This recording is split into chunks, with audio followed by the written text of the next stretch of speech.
జూబ్లీహిల్స్ ఉప ఎన్నికను BRS party ప్రతిష్టాత్మకంగా తీసుకుంది. ఎట్టి పరిస్థితుల్లో కూడా జూబ్లీహిల్స్ లో గెలవాలని బీఆర్ఎస్ వార్ రూమ్ నుంచి నేతలకు ఇన్ఛార్జీలకు దిశానిర్దేశం చేస్తున్నారు. వార్ రూమ్ నుంచి ఎవరెవరు మానిటరింగ్ చేస్తున్నారు, క్షేత్రస్థాయిలో ప్రచారం చేస్తున్న ఇన్ఛార్జీలకు ఇచ్చిన టాస్క్ ఏంటి? జూబ్లీహిల్స్ లో కారు ప్రచార వ్యూహంపై ప్రత్యేక కథనం. జూబ్లీ బైపోల్ కోసం కారు వ్యూహాత్మక అడుగులు. నందినగర్లో వార్ రూమ్ ఏర్పాటు. ఎన్నికల ప్రచార వ్యూహాలు అక్కడి నుంచే అమలు. డివిజన్కు ఒక ఇన్ఛార్జ్, బూతుల వారీగా మరో 55 మంది. ప్రతి గడపను, ప్రతి ఓటర్ను 3 సార్లు కలిసేలా ప్రణాళిక.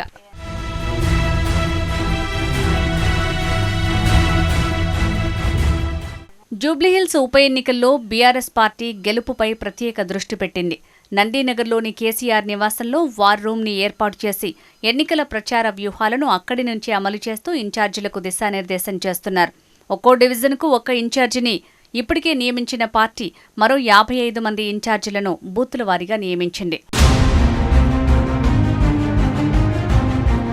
55 మంది ఇన్ఛార్జీలతో పాటు వివిధ నియోజకవర్గాల నుంచి కార్యకర్తలు సైతం తరలివచ్చి ఇంటింటి ప్రచారం చేస్తున్నారు. లోకల్ లీడర్లను కలుపుకుని వెళ్లి ప్రచారంలో పాల్గొనేలా ప్రణాళిక సిద్ధం చేశారు. లోకల్ లీడర్లను కలుపుకుని వెళ్లకపోతే ఓటర్లకు, లీడర్లకు మధ్య గ్యాప్ ఉండే అవకాశం ఉంటుంది కాబట్టి స్థానిక క్యాడర్కే ఫస్ట్ ప్రయారిటీ ఇస్తూ వాళ్లతో ప్రచారం చేసేలా షెడ్యూల్ని ఖరారు చేశారు. అన్ని సామాజిక వర్గాల ప్రజలను కలిసేలా ప్లాన్ చేస్తున్నారు.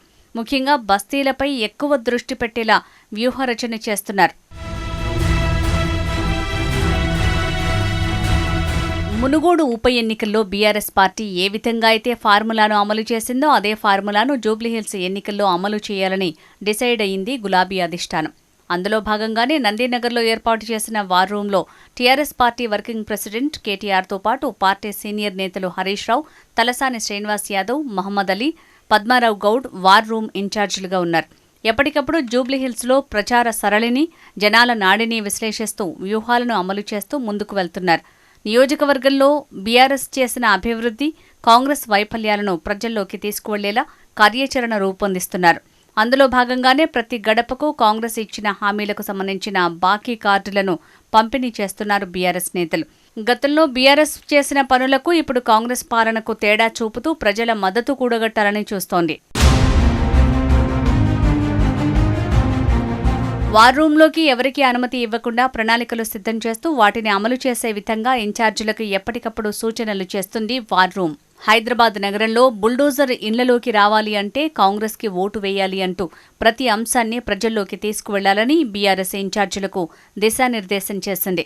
దీంతో అధిష్టానం సూచన మేరకు క్షేత్రస్థాయిలో క్యాడర్ సైతం ఇదే అంశాన్ని ఫాలో అవుతూ ప్రచారంలో దూసుకువెళ్తున్నారు. ఇప్పటికే మాజీ మంత్రి మల్లారెడ్డి వినూత్న రీతిలో ప్రచారం ప్రారంభించారు. బుధవారం రోజు బీఆర్ఎస్ అభ్యర్థి మాగంటి సునీత నామినేషన్ వేసిన తర్వాత పార్టీ మరింత దూకుడుగా ప్రచారం చేయనుంది.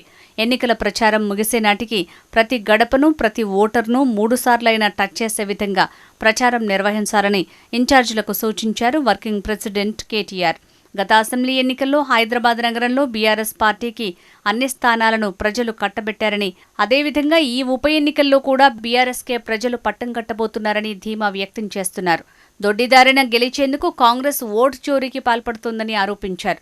ప్రజలకు ఈ విషయాలన్నీ వివరించాలని గులాబీ శ్రేణులకు సూచించారు. మరి వార్ రూమ్ నుంచి ఇంకా ఎలాంటి సూచనలు చేయనుందో చూడాలి.